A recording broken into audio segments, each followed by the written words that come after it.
आपको पता है स्टडीज बताती हैं कि हम जो रीड करके पढ़ते हैं उसमें से सिर्फ 10% ही हमारी मेमोरी में रिटेन हो पाता है।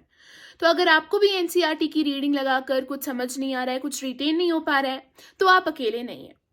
Hi everyone, I am Zanab and in today's video I'm going to tell you some scientific tips that will help you to remember everything you study.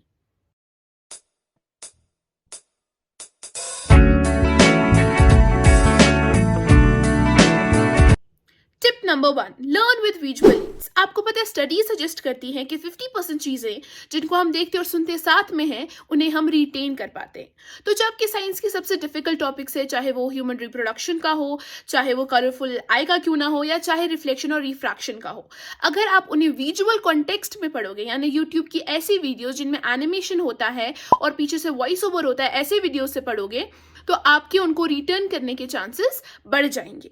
इसके साथ साथ अगर आपने पेन और कॉपी लेकर उन वीडियोस को देखते देखते छोटे छोटे ही सही बुलेट पॉइंट्स बनाना शुरू कर दिया, यानी कि नोट्स बनाना शुरू कर दिया, तो आपके इन टॉपिक्स को रिटेन करने के चांसेस 2 गुना हो जाएंगे।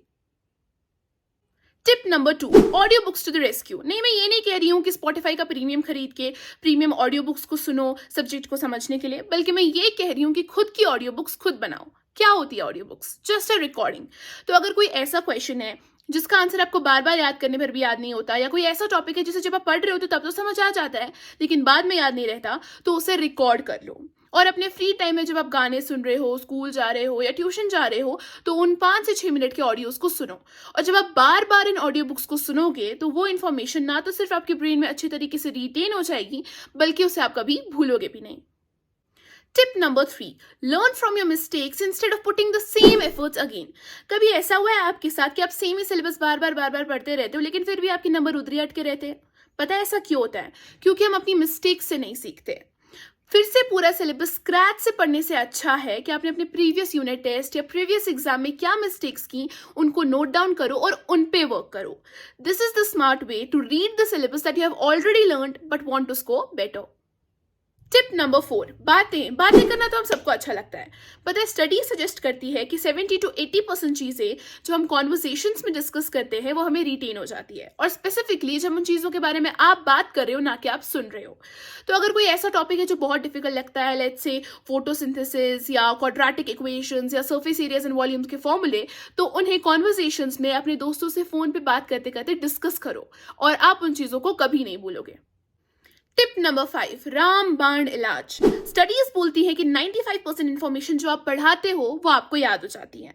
तो अगर आपको कोई टॉपिक याद नहीं हो रहा है तो किसी अपनी फ्रेंड को या सिबलिंग को या किसी भी कजन को अपने सामने बिठाकर उसे वो टॉपिक पढ़ाओ और आपको वो चीज़ याद हो जाएगी। So teaching is the best way to learn and retain any concept. Tip number last, आजकल की टेक्नोलॉजी ओरिएंटेड दुनिया में मिसकॉन्सेप्शन बन गया है कि गाने सुनते सुनते पढ़ाई अच्छी होती है, या अगर बैकग्राउंड में टीवी चल रहा हो तो पढ़ाई अच्छी होती है। यार दिमाग तो हमारे पास एक ही है, वो दिमाग टीवी की आवाज़ या गानों को प्रोसेस करे या तुम्हारी पढ़ाई को प्रोसेस करे। Multitasking and absolute retention is a myth, they don't go together.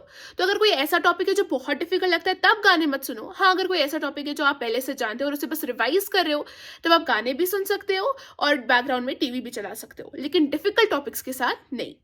So these were some tips that I wanted to share with you. I hope they will help you. And if you enjoyed the video, do not forget to like it, share it with your friends. Thank you.